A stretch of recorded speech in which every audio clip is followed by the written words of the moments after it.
Good morning, Manitoba hockey fans, and welcome into the return of the Manitoba Hockey Podcast for episode 3, brought to you by Can Central Sports Cards and Memorabilia, Make Cannon Fasteners and Tools, Tache, and Goaltenders.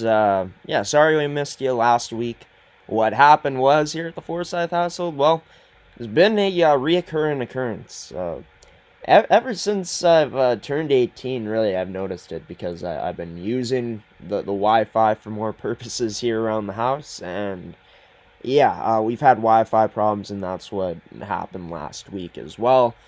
Guy didn't show up until the evening to fix it, so it kind of left me in a tough position to try to get this show out for you guys to the best of its highest qualities and stuff like that, and bringing on guests. It didn't work out last week, but this week and moving forward, we'll be back here on Tuesdays at about 10:30 a.m. most times. Might go a bit earlier at certain points, but for the most part, this show will be probably set at 10:30 a.m. or a bit later. We'll update you on if the schedule of the show time changes. But as for today's episode, on episode 3, I'm excited for this one. I got 2 guests joining the show. Gonna be reconnecting with a buddy of mine later on in Kieran Reimer. We've already done the interview. It's pre-recorded, but we've already done this interview as well. A bit different. I was originally using it for a news story that we're currently writing, but why not use it for a podcast interview as well, right? And that's exactly what we're going to do with Winnipeg High School Hockey League president Dana Gordon to start off the show. She joins it in a phone call that for some reason some of the audio is cut off from some of our conversation, but just some background about Dana. She's had experience in terms of being a member of this league, being in a managing position with the River East Collegiate Kodiaks team. Years later, she ends up taking the role of the president of the Winnipeg High School Hockey League. I had a chance to ask her about, the process of how the league schedules their games, how they decide who goes where, what her hopes are for this upcoming season, and much more here on this phone call conversation with myself and Winnipeg High School Hockey League president Dana Gordon on episode 3 of the Manitoba Hockey Podcast here on gshow Productions on gshow.ca, brought to you by Make Cannon Fasteners and Tools, Tache, Goaltenders, and Can Central Sports Cards and Memorabilia. Dana Gordon joining the show next.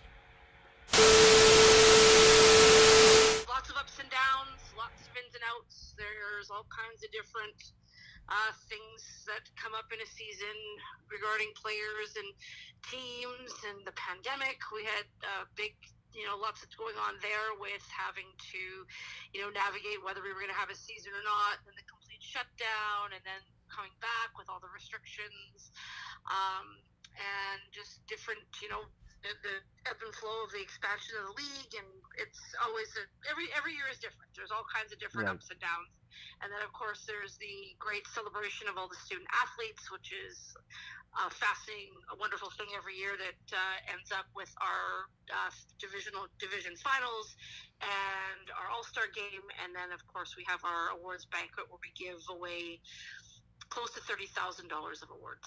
Oh, right on. So it seems like everyone, wins as a student athlete in this league. Getting to play hockey, the types of stuff you guys offered, like you just mentioned. But in terms of the pandemic, obviously we're years removed from it. Managing through that up until now, like what's the experience been like to get back to, I guess, normalcy in that way? Well, it was tough to navigate, much like any other league. When everything started to fall apart in 2020, we were actually finishing our Winnipeg Free Press and Price Division championship games as they were canceling things and things were shutting down and things were being taken. We were basically going into our first phase of lockdown, and our league that year we finished our championship games that night, and that was the last hockey game that was played from a recreational perspective for probably, I think it was pretty much 2 seasons. Right. So that was interesting. And then, of course, coming when school started up again in the fall of 2020, schools were determining and school divisions were determining whether or not they were going to allow high school sport to happen. So we had to go through all kinds of different blueprints of what we were going to look like, how many teams were going to be involved, and we ended up with a 13 team league that was going to run. Right. But then, of course, at the 11th hour, just before we got everything started, a schedule made. And then, of course, we got into late 2020, and then it was a full shutdown, and all like amateur sports were pretty much a done deal for that season. So so that was tough. And then, of course, coming back, it was slow. We had our restrictions and we had to follow protocols and that, but it was just a learning curve, and everybody was sort of navigating it at the same time. So it was, you just sort of went with, went in the now and worried about the future, didn't worry about what was going to happen down the road. You just sort of lived every moment as you could. But it's been interesting, and it's so awesome that we're back to where we are, because now we have our full 36 to 38 teams coming back this year, and we'll be ready to start our season the week of October 7th. Right on. Hockey season is approaching faster and faster, and I remember looking back at that time now with COVID-19. I remember everything shutting down, and then the big pandemic and all that proceeded. But over 30 teams in the league. There's, of course, the Platinum Promotions Division, the Price Division, the Winnipeg Free Press Division.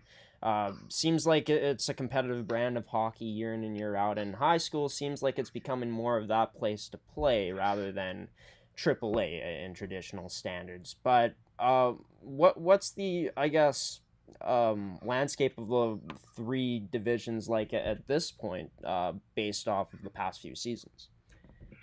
Well, every year we have the reason we, I think, are so successful. Well, there's several reasons, but we'll come back to that. But right now, what happens each year is we have what we call a competition committee. And so what happens right at this point in time, this week and the coming week, all the teams are finishing up their rosters, finalizing, and of course kids are trying out at AAA and AA, so it's always a waiting game a little bit to see what your roster is how it's going to shake out. And what we do is we ask each coach to give the league some information, and we have two amazing guys that do all the work for this. So it's all based on points. So how many players do you have coming?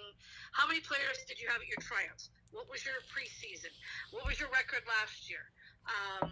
Which is not really a huge factor, because sometimes teams lose like 12 players and you can't use that as a benchmark. Right. But looking at how many players you have in grade 12, 11, 10, 9, because the younger your team, the less, like, you're just having a team of 15-year-olds and 17-year-olds. Right. How many came from AAA? How many are returning high school players? How many came from AA or A1, etc.? So it's all based on points, and then they all the teams submit, and they also, coaches have the opportunity to give a little couple sentences as to where they feel they should be, because sometimes teams want to be in A division even though they know they're not that, they may not do well, but they would rather play at the highest level possible. Some teams have very few students come and try out, so you don't have such a large pool to draw from, so it's a little bit they want to go into the Price division, which is our C division. Yeah. So anyways, long story short, so Kevin and Ray Kevin Landerville and Ray Agostino are the two that do that for us. They're both coaches in our league, and they're on our league executive. And they take all that information, they put it into a big spreadsheet, and then it's based on points. And so it's ideally you want to have it so that you'll have a balanced schedule, so everybody plays each other once. That doesn't work always that way. So that's why we continue to put a fairly competitive product on the ice.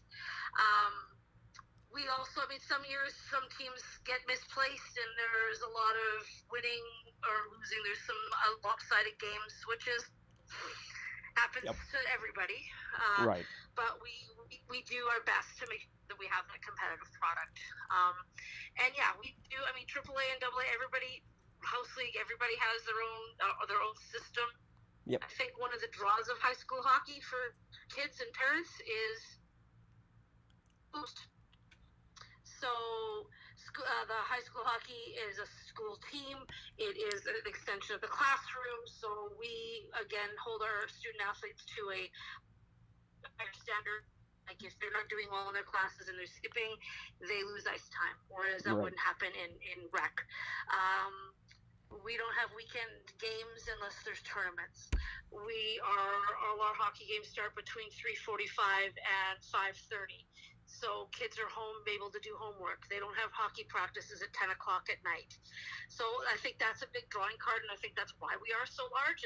That's a part of it as well. Yeah. Because it appeals to that. You said the season's coming up soon here. Yep. From what I remember, it's a 24-game regular season schedule for all teams. Did you play in this league? No, I tried out for a team in the league a few times, and can I ask? Yeah, it was Belleville. It was college Belleville. Okay. Yeah. Okay. Yep. Solid program. Really good yeah. coaches. Yeah, it's 24 game season. So after the competition committee sort of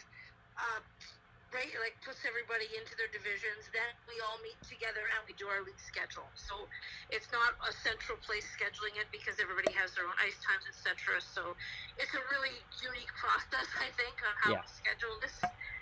Basically, the coaches all come to a meeting. We have so all the teams in Platinum, Price, and Free Press meet together, and then they schedule a home and home series. And then if there's an unbalanced schedule, everybody gets an extra game. And it's basically we have these days available. Do you have the common day? Okay, we'll play you on that day. And then everything gets sent to our league statistician, David Townsend, who does an amazing job keeping everything ready and putting the rosters up and all the accurate information and game results in. And he puts the schedule site, which we've changed platforms. Last year we went to Ramp, and then we're off and running. Right on. And playoffs are best 2 out of 3? Playoffs are best of 3, and everybody says, well, why isn't it more? Why isn't it more? Well, one thing is getting the ice time. It's hard to get that ice time in those blocks. Right. It's just it's difficult to fit all of the things in because we do have to be finished by a certain time, so we can go into. So it's of 3. So what happens is our season will end mid-February, and then we'll have a qualifying round, a best of 3, and then quarterfinals, semifinals. Those are all home and home series between the two teams that are playing. So if River East Collegiate is playing Steinbach, the higher ranked team would have 2 home games, and the lower ranked team would have 1. But the finals are all held at a central location at Seven Oaks Arena, and it's all run and organized by myself and our awesome special events team, run by our Vice President, Mike McWilliam, and all the support of everybody on the executive to put that together. So it's a really great experience for kids. Right on, yeah, and I think that's such a great idea to have it in one place, to make it a big event and all that other stuff. But obviously, we've talked about it. There were the hard times during the pandemic. Now we're on to better times now. Looking forward to an exciting season coming up for yourself and everyone that's a part of this league. I guess, I don't know if it changes from year to year, but what would be the big picture goal for this year by the end of it to say, like, we're happy with what we accomplished?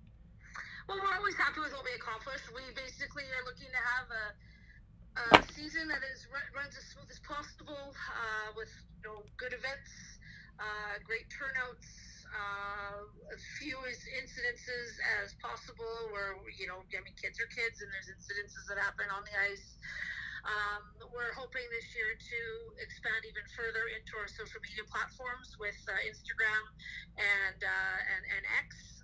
We have a lot of our teams now run their own Instagram pages or whatever, and the Winnipeg High School Hockey League has one as well that they all feed into. And this is going to sound bizarre, but weather. Right. because we are the only league, because the school divisions and the school technically own the teams. Yep. There are restrictions that involve weather. So, for example, if it's 45 below at 7 o'clock, school division close, and that means that their athletic teams don't play.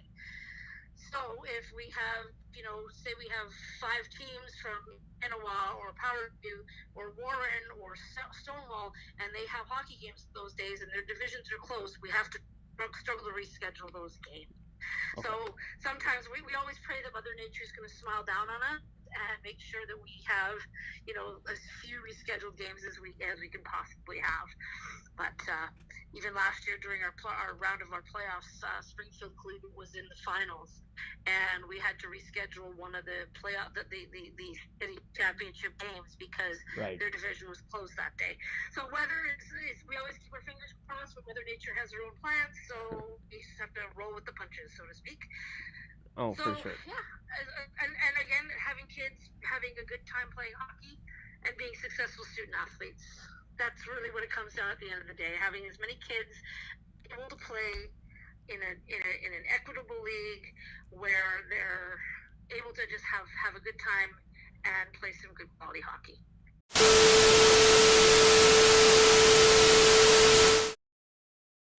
And Dana Gordon joining this edition of the Manitoba Hockey Podcast here on gshow Productions on gshow.ca, presented by Can Central Sports Cards and Memorabilia, Terraco, Goaltenders, and Make Canada Fasteners and Tools. For the Winnipeg High School Hockey League season. Should be starting here soon. Last year it started October 13th.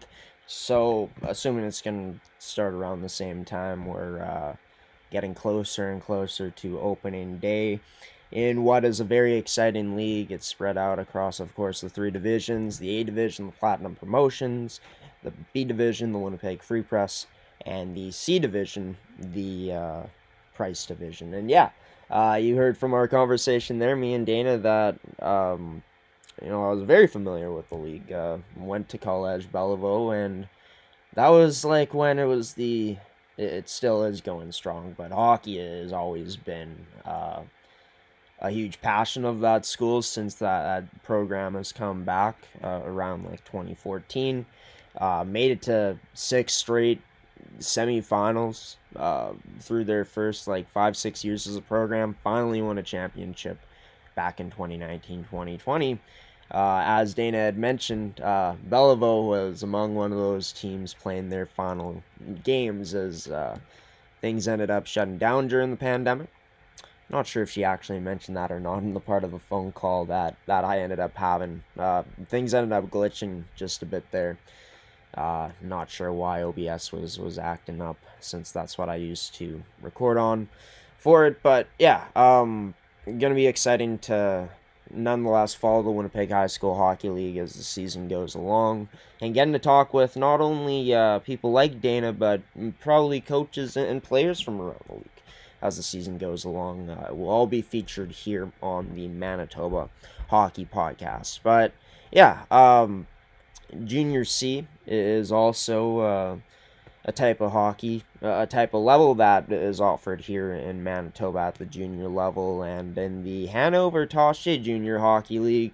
Actually have a buddy that plays in that league, and he's joining the show next. And Kieran Reimer, met him through school, and he's a pretty great guy.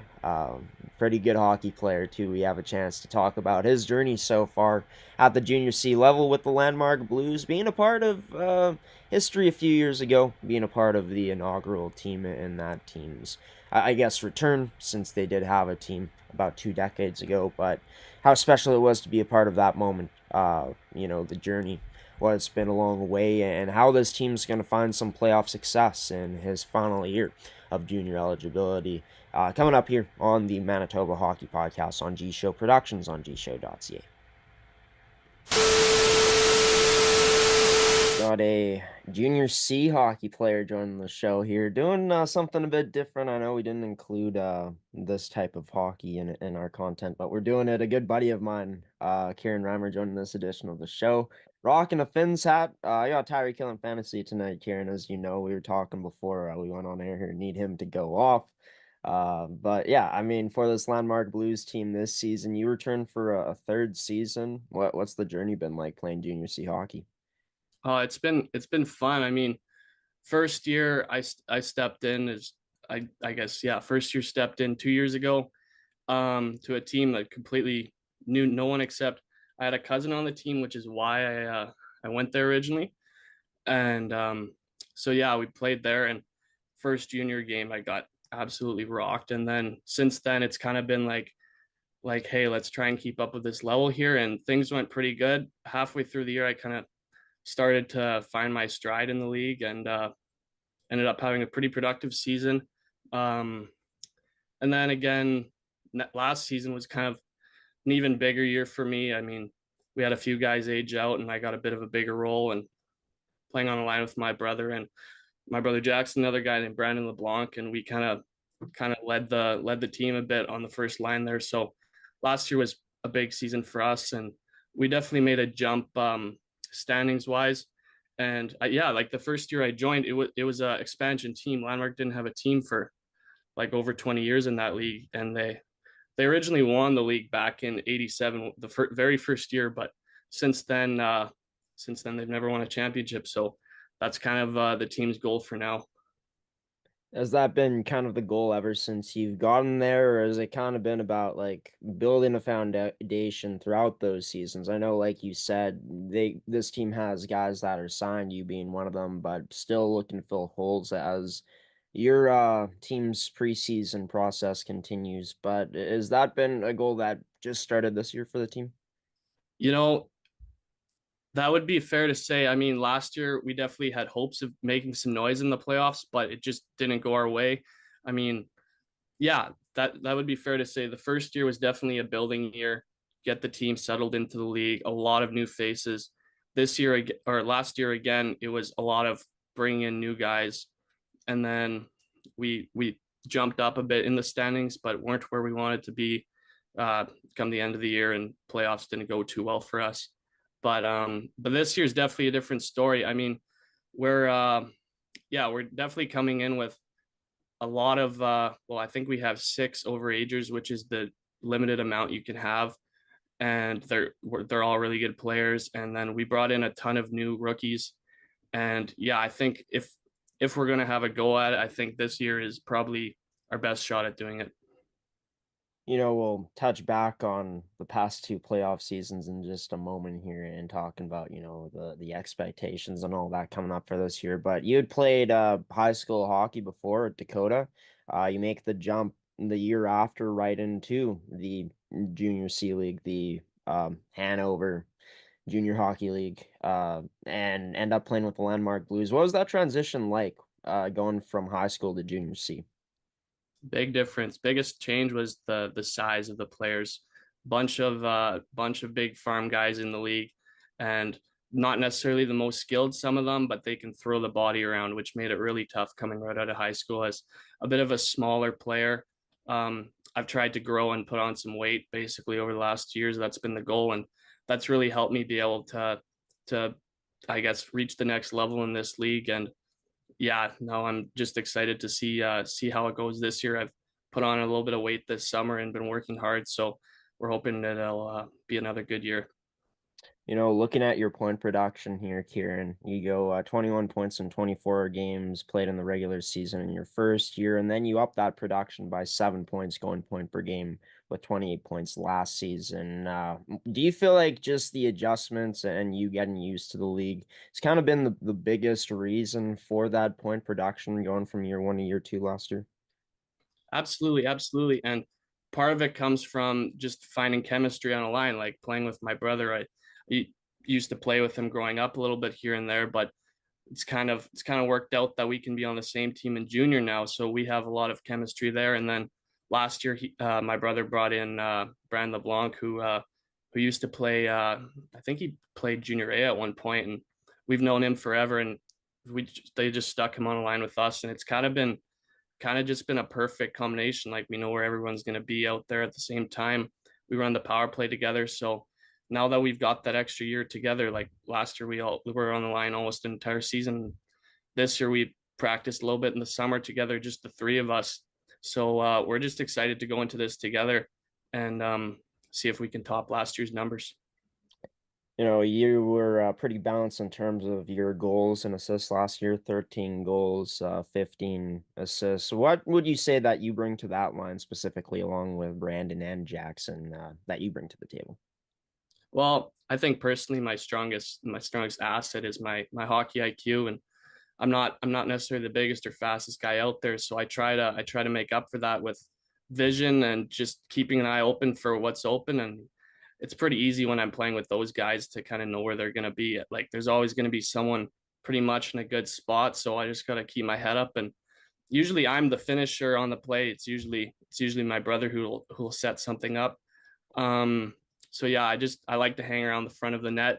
I'd say probably half of my goals come from the blue paint or somewhere in that area there. So that's kind of where I score most of my goals. But yeah, I'm working on also just trying to drive the play a bit more too. And I'm probably not the play driver on the line, but I'd like to try and make that add that to my skill set a bit more. No, for sure. And you don't have his size, a little bit of Zach Hyman describing yourself there, scoring from the paint. And I remember one time we played one session on the ODR, and that hockey IQ, even though it was just for fun, it was on display, and it was fun to play with you. How fun has it been playing with your brother Jackson? Of course, you mentioned you came to the team, big reason being influenced by your cousin. Now this comes, I guess, full circle in your last junior year with this team, getting to play with him again. How's that experience been like? Oh, it's awesome. It's awesome just have that extra guy there. Like really helped to kind of know someone going into a new team because he came in that first year too. I was there for a couple skates before he got there, but since then it's kind of he's been around. So yeah, that's big. And also yeah, it's good to have him around. But it's also good now that I've kind of had the 2 years with the team. I know all the boys. Like it's a great time. Probably the most fun I've had playing hockey in my entire career because I mean, we're just such a close group now, and I mean, a lot of the guys who were there that very first year, a couple of them are still around. So it's nice to have them, and we've added some new guys too. Who, yeah, they're really good guys. So I think part of why it makes this team so fun is just the room is just good people, and yeah, it's pretty easy to just go in there and have a good time with the fellas.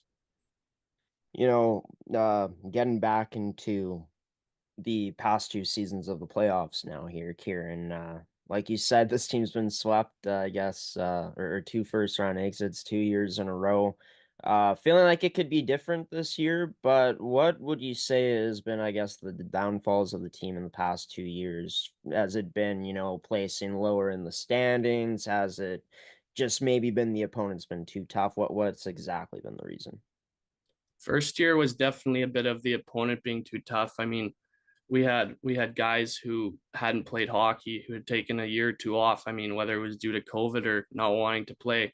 So that was tough for a majority of the team because a bunch of them are local guys and Landmark didn't have a team. So they were coming up from midget 2 years removed from playing hockey because of COVID. So um, it really helps that they got their legs back under them. And then we go into last year with that extra year of junior experience pretty much for the whole team had an extra year. So that really helped. We made a little jump in the standings last year, but I think this year it's a big change will be the pieces that we've added. We lost our entire second line, but we've really replenished what we lost. So I'm just looking forward to being able to get some games in with this team and see how we can do. I know the league's a bit different this year. They broke it down into divisional play, so we won't have to play these teams like Steinbach and Springfield who've kind of ran the league the last 2 years. We won't have to play them as often. So we're in a division that's kind of wide open right now. So we're gonna go into it and see what happens here. Yeah, and of course, I said the Hanover Junior Hockey League. It's the Hanover Tache Junior Hockey League. That's the full name, or the HTJHL. And yeah, I mean, for you in your final season, obviously a championship being a big goal, like you spoke about, like the divisions being the way they are will probably help this team. But I guess what's the goal for this team as the season goes along to try to get to the point where this team's feeling good and ready to go for the postseason through a 28 game year? Absolutely. Yeah.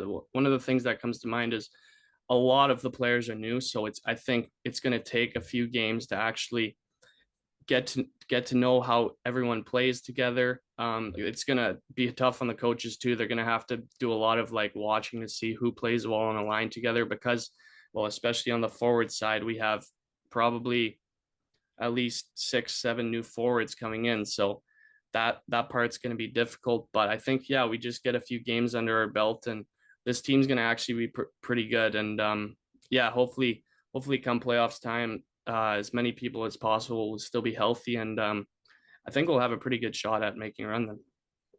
Health always a big factor in any team's season and deciding potentially the fate of it at certain points, depending on what could happen. But hoping for this team to stay healthy throughout the year. Like you said, a lot of new talent. Some guys, like we talked about, that are going to be returning. Yourself, Brandon, Jackson, most notably up front. But how would you say this team will play or compare to past teams in terms of the way this team is going to operate on ice?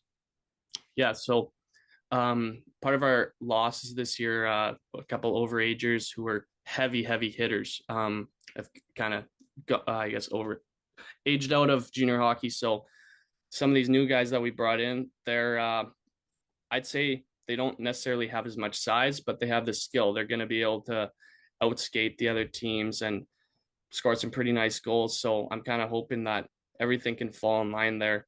Um, yeah, part of it's going to be from, I guess, being able to keep pucks out of the net. That's been a bit of a struggle in the past few years. And it's yeah, it's kind of been an unfair situation for our starting goalie Luke, who I guess 2 years ago had to play in probably 80% of the team's games, which in a 28 game season where you're playing 2 games a weekend, you're sometimes playing on back to back nights, which has really been tough on him. So yeah, we're hoping that won't be as much of an issue this year. And yeah. Right on. And yeah, I mean, being able to give your goalie that type of freedom and stability is huge throughout the course of a season, no matter how long it is, right?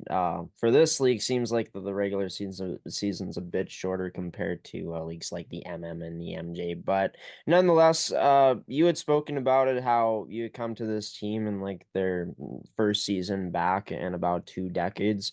What's that been like coming from, I guess, Winnipeg to going outside to rural Manitoba and being a part of something that has been growing?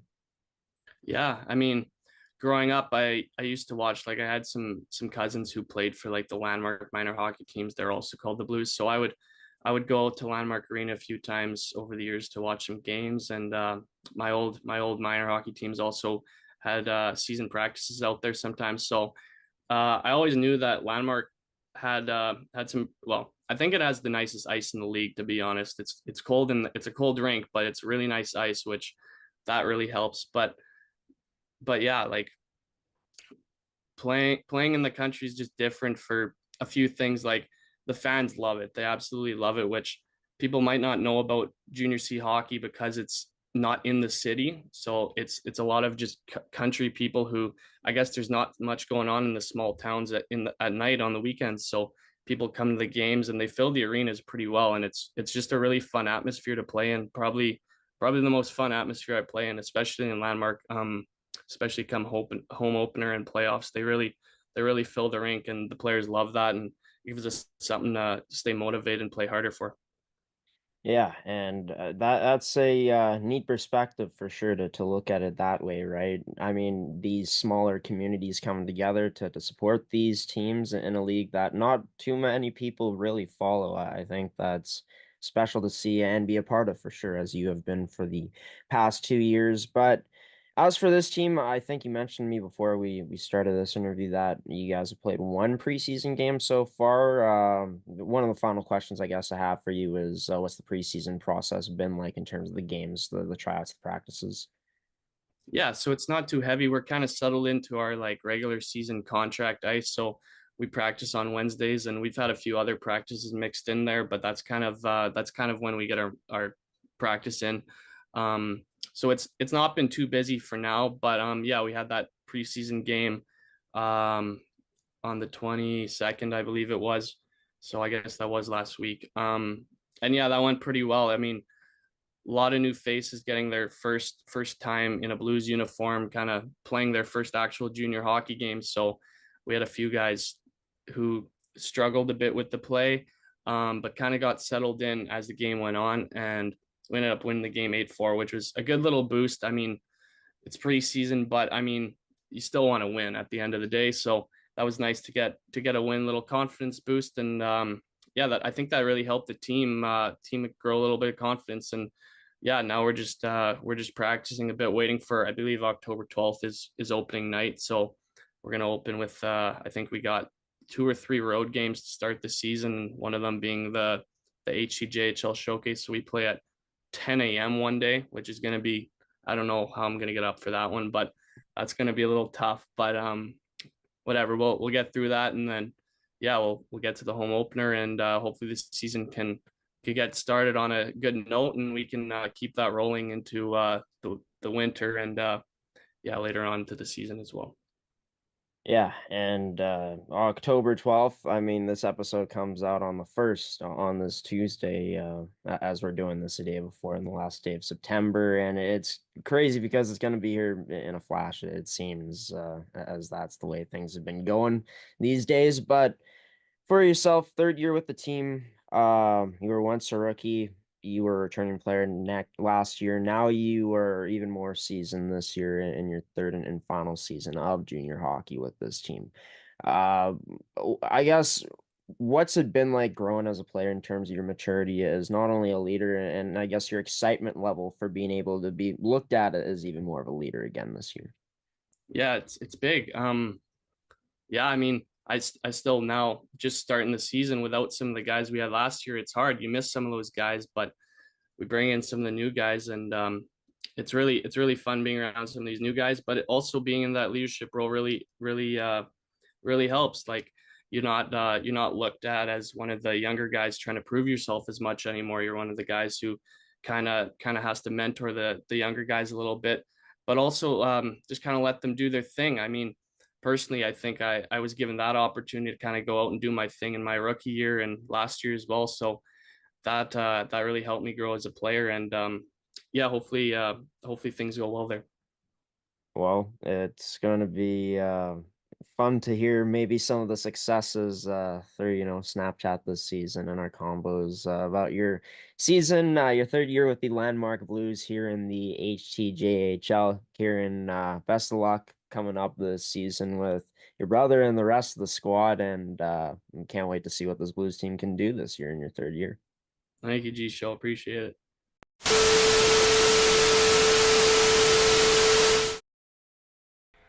Kieran Reimer joining this edition of the Manitoba Hockey Podcast here on G-Show Productions, brought to you by Terrico, Mid-Canada Fasteners and Tools, Goaltenders, and Can Central Sports Cards, and Memorabilia. As for Kieran's Landmark Blues, they'll be opening up their season coming up on Saturday, October 12th, at One Insurance Arena against Springfield. Puck drops at 8 p.m. And as for when the Hanover Tache Junior Hockey League officially starts, it'll be Grunthal opening up their season at McDonald at the Sanford Recreational Center as another season begins in the Junior C Hockey League here in Manitoba.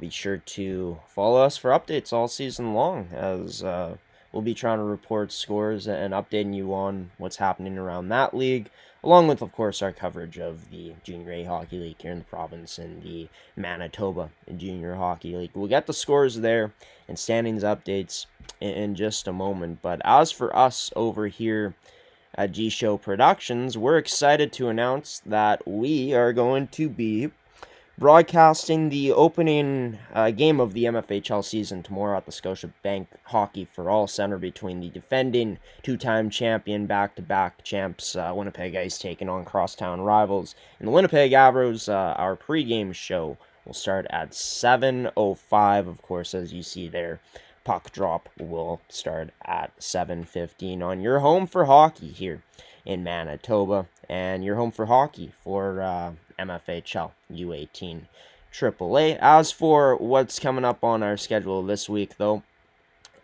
we got, of course, this podcast that is already airing and almost upon its conclusion. The official Pilot Mountain Hockey Academy podcast returns tomorrow morning at 8 a.m. We are going to be live from the St. Vital Centennial Arena at 5:45 p.m. for the MMJHL podcast for episode 4, season 2 on Thursday. And then on Friday afternoon, we end off our podcast coverage for the week with the MFHL podcast for episode 2, season 4.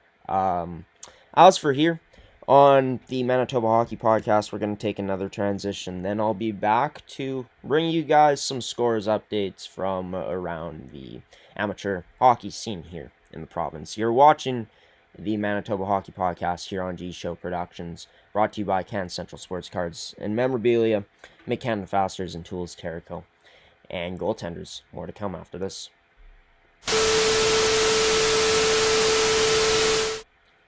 Welcome back to the show, everybody. We're going to end off with taking you through some scores from around the Manitoba Junior Hockey League and some others. But yeah, they're officially into their October schedule, coming up tonight with 2 games. But as for what happened this past weekend, in this past week in the league, starting off with their Friday play, we saw the Steinbach Pistons winning 2-1 over Swan Valley, the Stampeders. The Dauphin Kings won 4-1 over the Neepawa Titans. Northern Manitoba Blizzard won 5-1 over the Portage Terriers. The Selkirk Steelers won 8-4 over the Winnipeg Freeze. As for the other game that happened that night, the Niverville Nighthawks with another huge victory, 7-2 win over the Winnipeg Blues. 3 games were played on Saturday. The closest one, all of them were close. 2-goal game wins and a 1-goal win for Swan Valley over the Winnipeg Blues 2-1. Swan Valley was back in action the next day against Niverville, the Nighthawks, at the Niverville Rec Center. It did not go according to their plan, I'm sure, losing 8-2. Selkirk stayed undefeated, winning 3-0 over the Portage Terriers on Sunday. And as for the Steinbach Pistons, well, they continue to impress early on as the season, as they usually do. A 7-1 win over the Winnipeg Freeze. Wayway Sikapo, the Wolverines, won 5-1 over the Neepawa Titans yesterday at Wayway Sikapo Arena Complex. As for the standings in this league, we'll get to the upcoming schedule in just a moment here. But yeah, it's the Selkirk Steelers and Dauphin Kings as the only remaining 2 undefeated teams. Of course, it's a long season ahead, and many things can change. And honestly, the record doesn't even matter unless you make it to the playoffs. And if you make it in, anything can happen, right? And this is a competitive league. But yeah, there's a lot of teams that are off to great starts. The Nighthawks as well as the Pistons have only lost 1 game each. As for the Northern Manitoba Blizzard, they've only lost once. The Winkler Flyers, the defending champs, have started off slower, but they've got 9 goals for, 11 goals against. They're 1-2 right now. This is a team that probably gets better as the season goes along, right? So, yeah, you're looking at a team like the Verdun Oil Capitals, too. 11 goals for, 15 goals against. They're 2-3 to start off this season. So it's going to be interesting to see where those usual top teams end up as this MJ season rolls along. Of course, in the early stages of it right now. The only team to not win so far is the Winnipeg Freeze, who are 0-3-0-1 so far. The Stamps, Terriers, Flyers, Blues, and Wolverines all have 1 win each as well. As for the University of Manitoba Bisons, we're going to see if we can find their scores here, because I've been trying to look on the U of M website, and sometimes they update their scores, and sometimes they don't. But we'll just take a look, because the men's program were in action this past weekend. as we pull up the schedule. And yeah, the results are here. So they split against the Lakehead Thunderwolves. I believe both games were played at Dakota Community Club here in Winnipeg. So Dakota Community Center. They'll be taking on the Manitoba Moose coming up this Thursday. But yeah, they lost 4-2 to Lakehead on Friday, and then won a close one 3-2 on Saturday. We'll end off with talking about the women's Bisons, who were in Minnesota for this past weekend to take on teams like the St. Cloud Huskies, the St. Thomas Tommies. If we can ever get this to load. Of course, Jordan Zacharias has taken over as interim head coach for Rempel, who is on medical leave right now. With this Bison's group, away from this Bison's team he loves so much. I've had a chance to talk to Rempel in the past, but yeah, not the greatest of results for the U of M Bison's women's program this past weekend, falling 4-1 to St. Cloud on Friday night, losing 6-2 against the Minnesota Mavericks on Saturday, and losing 9-1 to the Tommies, University of St. Thomas on Sunday. Of course, those are like, St. Cloud's a Division I school. They're coming back to play a team in the Alberta Pandas to open up their season on the 12th, and also playing them on the 13th too. So yeah, for the Bisons, of course, good learning experience for them, getting to bond as a team some more, going down to the States, and yeah, coming back and hoping to get ready for what they're hoping should be a successful season in their minds. Looking to, of course, make some noise and potentially bring home a championship. We'll have to see what happens as the season goes along. Be sure to follow us here on Manitoba Hockey Podcast. Subscribe and turn on notifications to our YouTube channel so you don't miss when episodes like this come out, because on this podcast we're covering everything amateur hockey that we don't cover on our other podcasts here in Manitoba in the amateur hockey scene. And the University of Manitoba Bison's hockey teams are a huge part of that, I feel like. So we'll keep you posted here. Visit gobisons.ca if you want to check out the full schedule, stats, and all of their teams, because there's not just hockey at the U of M. If you want to, educate yourself on some of that. But we are going to end off the show here coming up on the Manitoba Hockey Podcast for episode 3.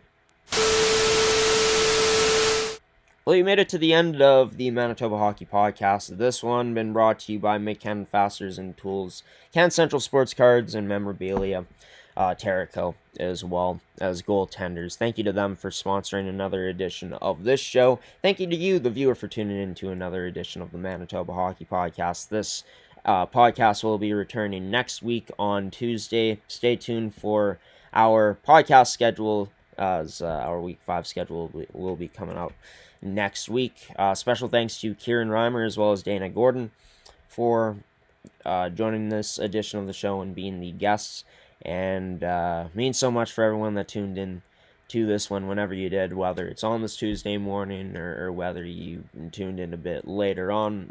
No matter when it is, thank you for your support. Like I said, if you enjoyed the show and you enjoy this type of content, be sure to subscribe and turn on notifications, as that's how you'll be one of the ways you'll be updated on when future podcast episodes like this drop, as well as everything else to do with G-Show Productions on our YouTube channel. You can also check us out on our website at gshow.ca, where all our content is going to be living this season once again, and as well as check us out on social media on Instagram, Facebook, X, as well as TikTok. We're all there, and yeah, it's been a lot of fun so far getting to cover the amateur hockey scene. Of course, like I mentioned, this is our podcast schedule. Lots of great stuff coming up on this week 4. We also got the MFHL season opener coming up tomorrow, as the Winnipeg Ice look to defend the championship, starting their title defense for a second year, winning back-to-back championships, going up against crosstown rivals in the Winnipeg Avros, who look very strong on paper this season. Puck drops at 7:15, our pregame show at 7:05 at the Scotiabank Hockey for All Center, formerly known as the Iceplex. But that's going to do it for this edition of the Manitoba Hockey Podcast, everybody. Enjoy the rest of your week. Have a great weekend. Stay safe out there. Enjoy all the great hockey coming your way as well. And until next Tuesday, I'm giving you the salute for now, waving goodbye and saying so long. Enjoy the rest of your Tuesday, everybody. Have a good one.